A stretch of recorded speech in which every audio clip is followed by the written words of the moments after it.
Okay, so try naman natin yung sabay-sabay. So yung stock na ilaw niya, ito yung sa dilaw ng TDD. Yan yung pag sinabay yung puti. And then pag sinabay pa natin yung spotlight, yan. So ganyan siya kaliwanag.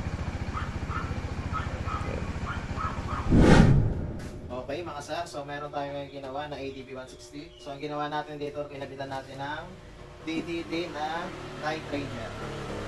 Okay. And then kinabitan din natin siya ng BIAA horn or BIA horn. So naka-dual contact siya, so pwede yung loud horn, pwede yung back to stock. Okay. Okay. So itong DDD nga pala, so pinagana natin yung kanyang 7 mode. Isa-isahin lang natin yung kanyang 7 mode. On ko lang ignition switch. Okay.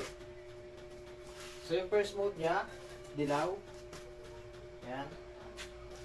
Second mode, white. Third mode, yung kanyang spotlight sa taas. Yung pang-apat na mode niya, sabay yung dilaw at puti, pwede. Okay.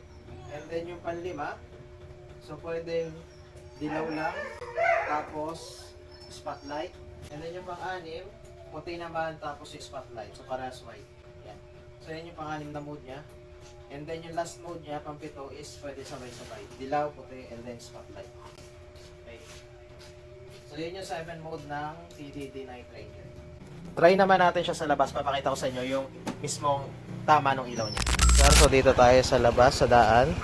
So tetesting natin yung actual na ilaw nung kinabit natin na TDD Night Ranger. Okay.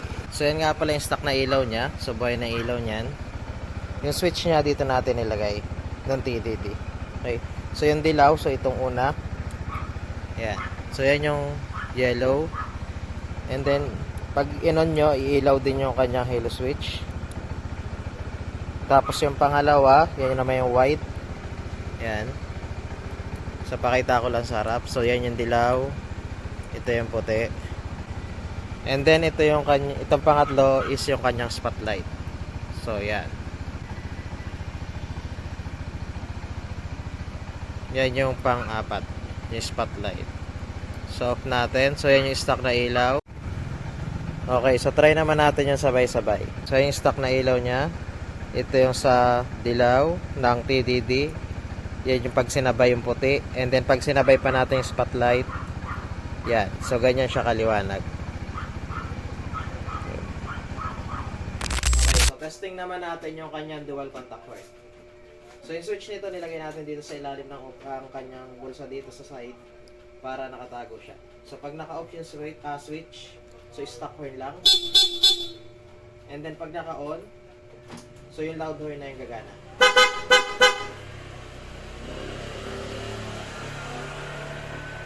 Okay. So sa gusto magpagawa ng mga ganitong setup, so pwede kayo bumisita sa aming shop, sa Sir Benz Moto Shop. So located tayo sa Lopez, Quezon, Barangay Burgos. Pwede nyo rin pong i-Google Map Sir Benz Moto Shop. Thank you.